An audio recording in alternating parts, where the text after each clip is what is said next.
and pleased to say that the American Recovery and Reinvestment Act is now law. Over the next 2 years, this plan will save or create 3.5 million jobs. More than 90% of these jobs will be in the private sector. We have launched a housing plan that will help responsible families facing the threat of foreclosure lower their monthly payments and refinance their mortgages. We will double this nation's supply of renewable energy in the next 3 years, an investment that will spur not only new discoveries in energy, but breakthroughs in medicine and science and technology. We will soon lay down thousands of miles of power lines that can carry new energy to cities and towns across this country. And we will put Americans to work, making our homes and buildings more efficient so that we can save billions of dollars on our energy. It will launch a new effort to conquer a disease that has touched the life of nearly every American, including me, by seeking a cure for cancer in our time. And it makes the largest investment ever in preventive care, because that's one of the best ways to keep our people healthy and our costs under control. It's a commitment that's paid for in part by efficiencies in our system that are long overdue. I held a fiscal summit where I pledged to cut the deficit in half by the end of my first term in office.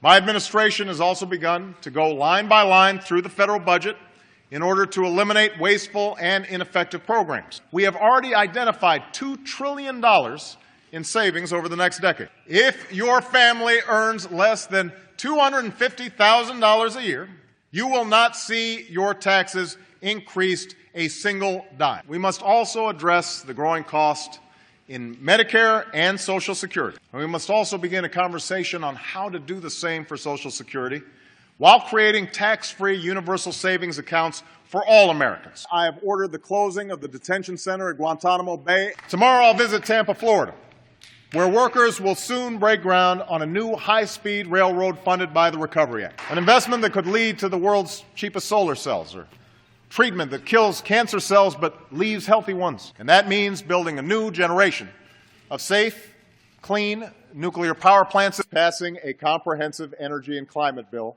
with incentives that will finally make clean energy the profitable kind of energy in America. Our approach would preserve the right of Americans who have insurance to keep their doctor and their plan. It would reduce costs and premiums for millions of families and businesses. Our approach would bring down the deficit by as much as $1 trillion over the next 2 decades. Starting in 2011, we are prepared to freeze government spending for 3 years. Like any cash-strapped family, we will work within a budget to invest in what we need and sacrifice what we don't.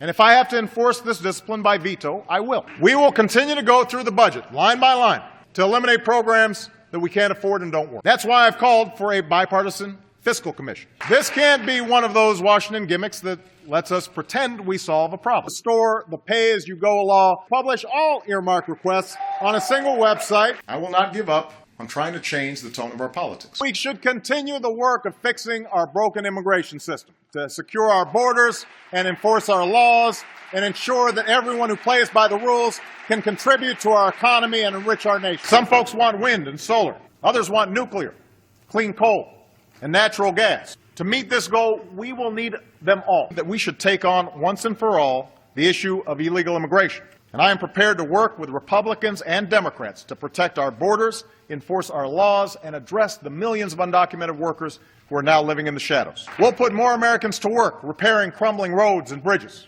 We'll make sure this is fully paid for, attract private investment, and pick projects based what's best for the economy, not politicians. Within 25 years, our goal is to give 80% of Americans access to high-speed rail. Within the next 5 years, we'll make it possible for businesses to deploy the next generation of high-speed wireless coverage to 98% of all Americans. Get rid of the loopholes, level the playing field, and use the savings to lower the corporate tax rate for the first time in 25 years to reduce barriers to growth and investment. When we find rules that put an unnecessary burden on businesses, we will fix them. I am proposing that starting this year, we freeze annual domestic spending for the next 5 years. The health insurance law we passed last year will slow these rising costs. Still, I'm willing to look at other ideas to bring down costs, including one that Republicans suggested last year, medical malpractice reform to rein in frivolous lawsuits. We should give them a government that's more competent and more efficient. There are 12 different agencies that deal with exports. There are at least 5 different agencies that deal with housing policy. Then there's my favorite example. The Interior Department is in charge of salmon while they're in freshwater,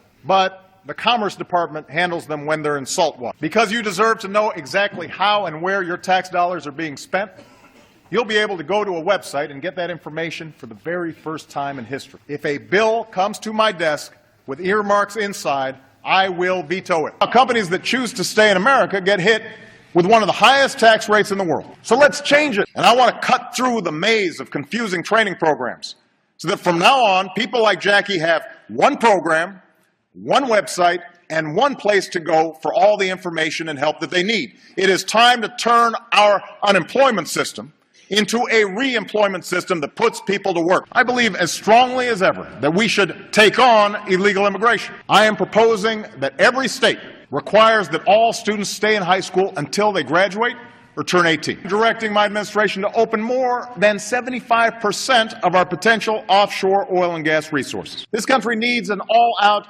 all-of-the-above strategy that develops every available source of American energy. We have a supply of natural gas that can last America nearly 100 years. And my administration will take every possible action to safely develop this energy. I've ordered every federal agency to eliminate rules that don't make sense. We'll also establish a financial crimes unit of highly trained investigators to crack down on large-scale fraud and protect people's investments. I've asked this Congress to grant me the authority to consolidate the federal bureaucracy. We need to end the notion that the two parties must be locked in a perpetual campaign of mutual destruction. On Medicare, I'm prepared to enact reforms that will achieve the same amount of health care savings by the beginning of the next decade as the reforms proposed by the bipartisan Simpson-Bowles Commission. We'll reduce taxpayer subsidies to prescription drug companies and ask more from the wealthiest seniors. We'll bring down costs by changing the way our government pays for Medicare. We should do what leaders in both parties have already suggested by getting rid of tax loopholes and deductions for the well-off and the well-connected. Now is our best chance for bipartisan, comprehensive tax reform that encourages job creation and helps bring down the deficit. That's why my administration will keep cutting red tape and speeding up new oil and gas permits. I propose we use some of our oil and gas revenues to fund an energy security trust that will drive new research and technology. I propose a fix-it-first program to put people to work as soon as possible on our most urgent repairs. I propose working with states to make high-quality preschool available to every single child in America. I ask Congress to change the Higher Education Act so that affordability and value are included in determining which colleges receive certain types of federal aid. The time has come to pass comprehensive immigration reform and raise the federal minimum wage to $9 an hour. Let's offer incentives to companies that hire Americans who've got what it takes to fill that job opening but have been out of work so long that no one will give them a chance. Let's put people back to work rebuilding vacant homes in rundown neighborhoods. We'll give new tax credits to businesses that hire and invest. We'll work to strengthen families by removing the financial deterrents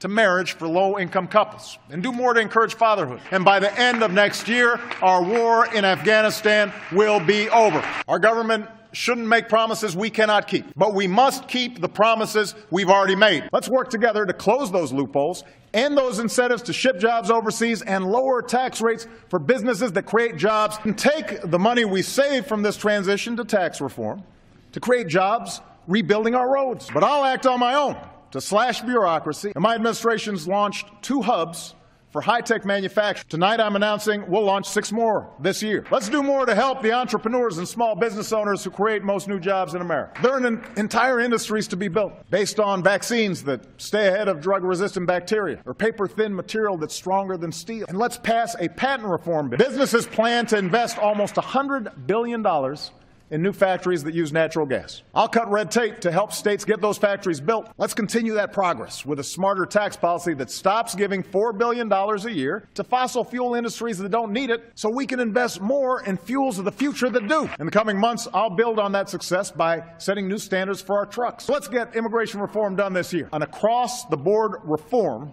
of America's training programs to make sure they have one mission: train Americans with the skills employers need and match them to good jobs that need to be filled right now. We can help Americans return to the workforce faster by reforming unemployment insurance. I'm going to pull together a coalition of elected officials, business leaders, and philanthropists willing to help more kids access the high-quality pre-K that they need. This year, let's all come together, Congress, the White House, businesses from Wall Street to Main Street, to give every woman the opportunity she deserves. Fix that by lifting the minimum wage to $10.10, then the Earned Income Tax Credit. So let's work together to strengthen the credit. Fix an upside-down tax code that gives big tax breaks to help the wealthy save, but does little or nothing for middle-class America. Offer every American access to an automatic IRA on the job. And the bipartisan commission I appointed came together and have offered reforms so that no one has to wait more than a half hour to vote. And I intend to keep trying, with or without Congress, to help stop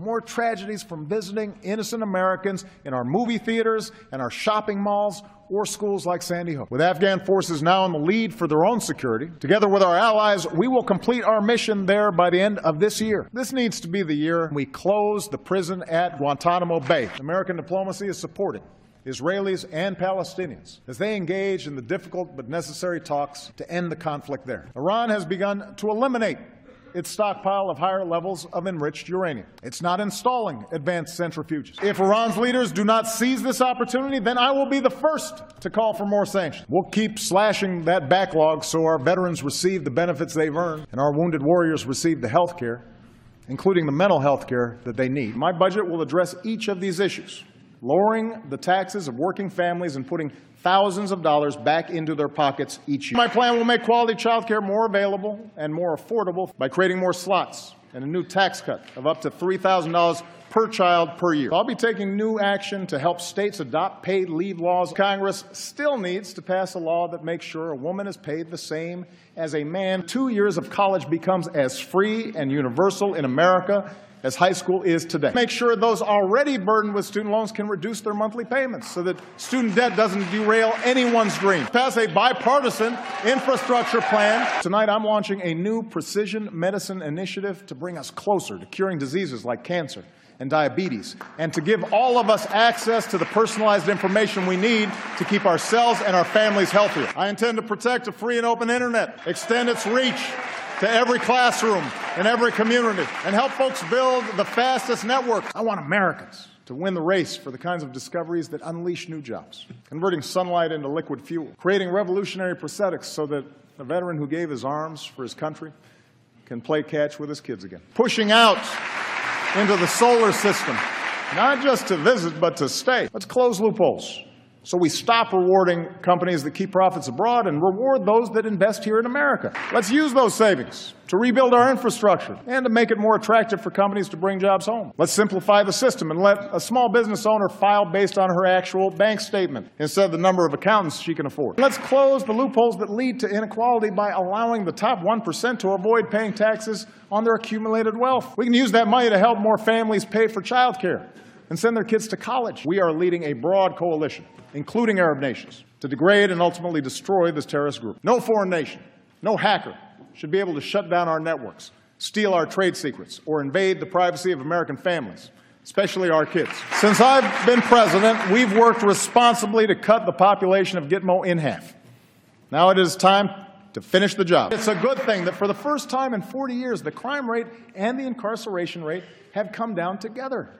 And use that as a starting point for Democrats and Republicans to reform America's criminal justice system. And I commit to every Republican here tonight that I will not only seek out your ideas, I will seek to work with you to make this country stronger.